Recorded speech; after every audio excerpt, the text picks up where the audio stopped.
ইন্নাল হামদুলিল্লাহ ওয়াসসালাতু ওয়াসসালামু আলা মান লা নাবিয়্যা বা'দাহ ওয়া আলা আলিহি ওয়া আসহাবিহি ওয়া মান তাবি'আহুম বিইহসানিন ইলা ইয়াউমিদ্দিন আম্মা বা'দ। আলহামদুলিল্লাহ, আজকে আমরা সূরা কফ সম্পর্কে কিছু আলোচনা শুনবো ইনশাআল্লাহ।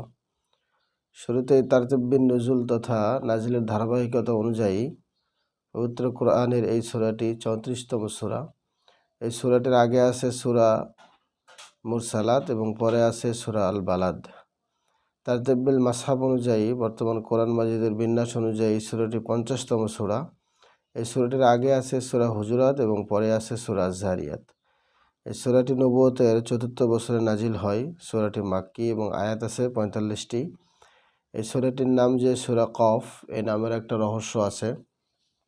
সেটি হলো সূরাটির প্রথম শব্দই হলো কফ, অর্থাৎ কফ, সোয়াদ, ইয়াসিন, আলিফ লাম মিম এগুলোকে বলা হয় আল হরুফুল মুকাত্তাআত বা বিচ্ছিন্ন কিছু হরফ। তো 29টি সূরা শুরুতে একদম এরকম কিছু হরফ পাওয়া যায়। এগুলোকে একসঙ্গে মিলিয়ে না পড়ে আলাদা আলাদাভাবেই পড়তে হয় এবং শুরুতে থাকা কফ এই হরফটি থেকে এই সূরার নামকরণ করা হয়েছে সূরা কফ। এই সূরার মেজর থিম হলো 3টি। 1. বৈচিত্র্যময় পৃথিবী। 2. আল্লাহর সাথে বান্দার সম্পর্কের গভীরতা। 3. জাহান্নামের ভয়াবহতা। এবং অন্য সূরার সাথে যদি আমরা এই সূরার সম্পর্কটা দেখি তাহলে দেখতে পাবো এই সূরার আগের সূরা হলো সূরা হুজুরাত, যার শেষ অংশে আল্লাহ তাআলা মুমিনদের বিশ্বাসের কথা উল্লেখ করেছেন। মুমিন কেবল তারা যারা আল্লাহ ও তার রাসূলকে সত্য বলে মানে। অন্যদিকে সূরা কফের শুরুতে উঠে এসেছে অবিশ্বাসীদের কথা, যারা রাসূল হিসেবে মানুষের আগমনকে ভারী আশ্চর্যের বিষয় মনে করছে। এবং এটি ছিল অন্য সূরার সাথে সম্পৃক্ত থাকার একটা সম্পর্ক বিষয়। আরেকটি বিষয় হলো সূরার শুরু এবং শেষের একটা সম্পর্ক আছে, সুন্দর মিল আছে আমরা দেখতে পাই। কোরআনের কসম দিয়ে আল্লাহ তাআলা সূরাটিকে শুরু করেছেন, যেমন কফ। আর মহিমান্বিত কোরআনের কসম, কফ আল কোরআনিল মাজিদ, এভাবে আল্লাহ তাআলা বলেছেন। তো কসম দিয়ে তিনি শুরু করেছেন আর কোরআনের আলোচনা দিয়েই এই সূরাটির সমাপ্তি করেছেন। সুতরাং কোরআনের মাধ্যমে সেই লোককে স্মরণ করিয়ে দাও যে আমার সাবধান বাণীকে ভয় পায়। তাহলে স্পষ্ট বুঝতে পারলাম কোরআনের আলোচনা দিয়েই শুরু, কোরআনের আলোচনা দিয়েই সূরা কফ শেষ।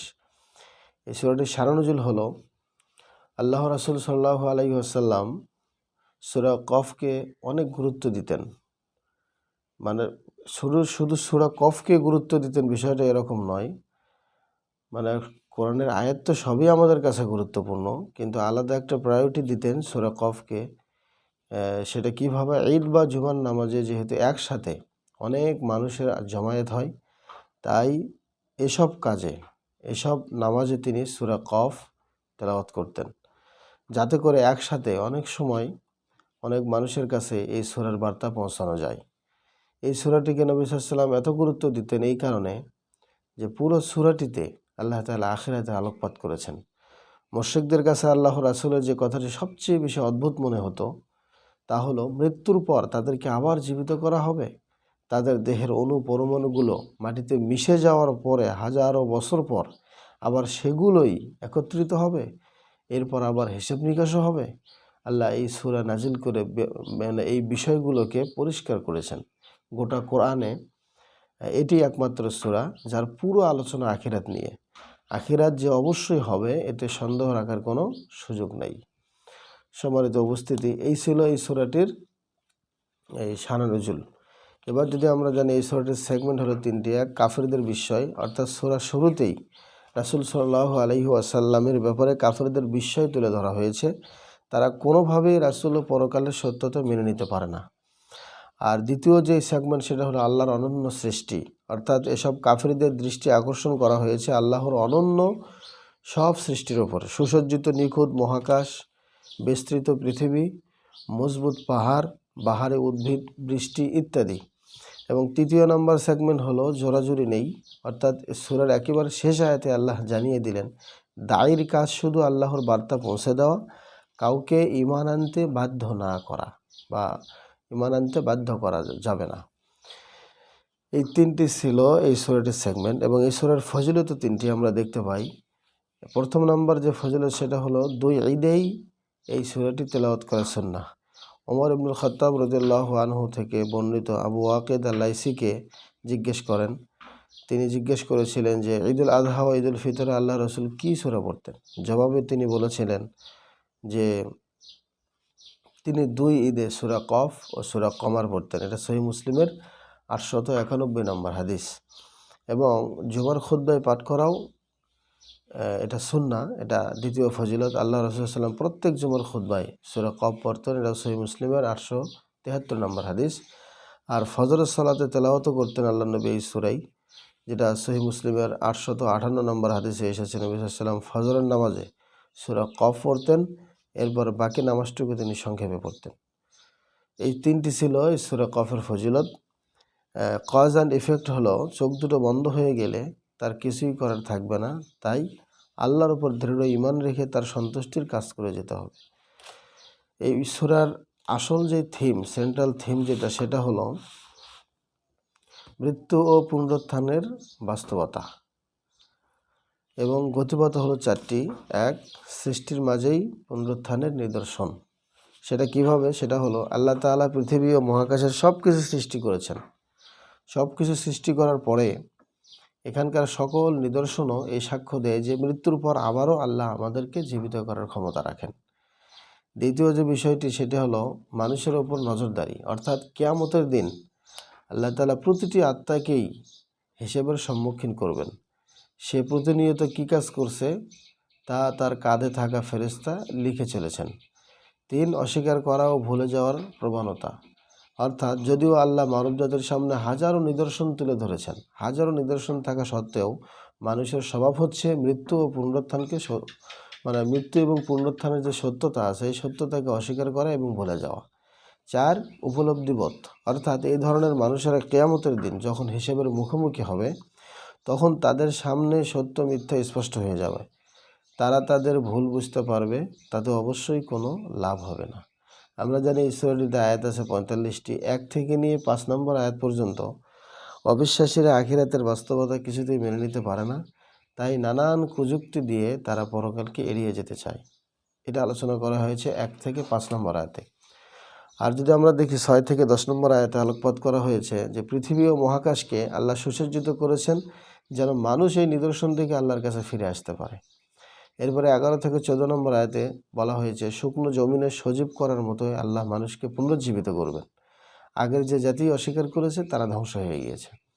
15 থেকে 19 নম্বর আয়াতে বলা হয়েছে প্রথমবার মানুষ সৃষ্টি করে আল্লাহ তাআলা অক্ষম হয়ে যান নাই, দ্বিতীয়বারও তাদেরকে অবিকল অনুরূপ আগের মতোই সৃষ্টির ক্ষমতা তিনি রাখেন। 20 থেকে 24 নম্বর আয়াতে বলা হয়েছে বিচারের দিন কাফিরদের চোখের ওপর থেকে সকল পর্দা সরিয়ে নেওয়া হবে, ফলে সব কিছু সে নিজের চোখে দেখতে পারবে। 25 থেকে 28 নম্বর আয়াতে বলা হয়েছে অপরাধীরা দুনিয়াতে তার সাথে থাকা শয়তানকে দোষ দেবে, এদিকে সেই শয়তানই তখন নিজেকে নির্দোষ দাবি করবে।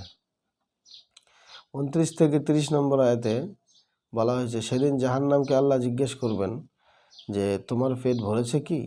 জাহান্নাম তখন উত্তরে বলবে আরও আছে কি?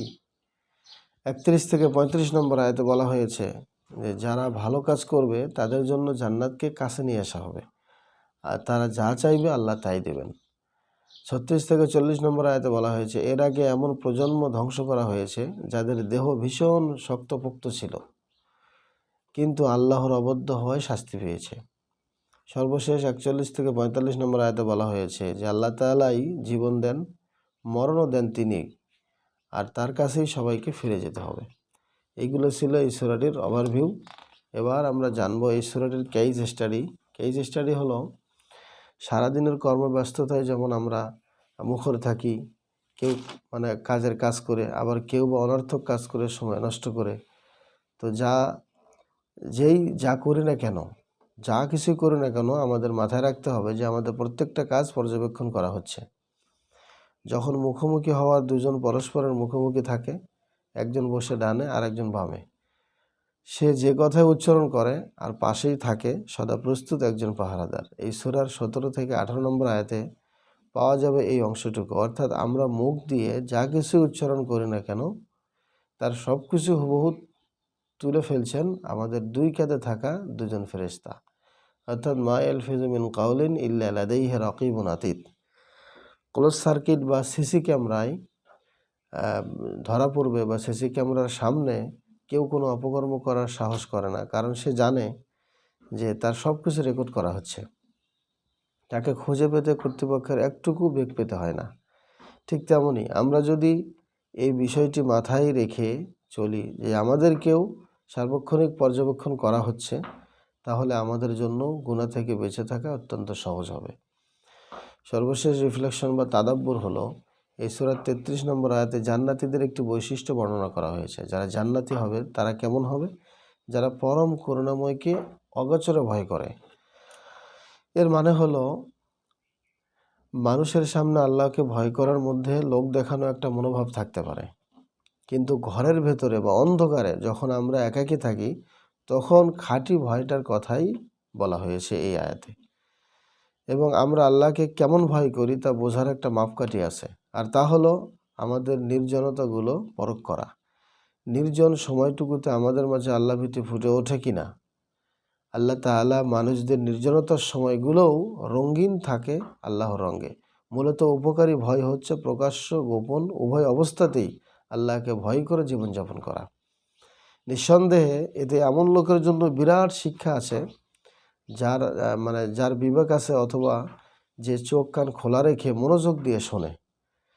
এই সূরা 37 নম্বর আয়াতে দেখুন আল্লাহ তাআলা আও অথবা শব্দটা ব্যবহার করেছেন, ওয়াও এবং ব্যবহার করেন নাই।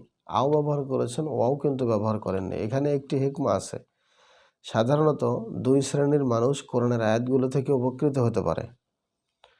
প্রথম শ্রেণী হলো যারা জাগ্রত বিবেকের অধিকারী, অত্যন্ত মেধাবী, সামান্য মনোযোগেই তারা কোরআন থেকে দিক নির্দেশনা লাভ করে থাকে।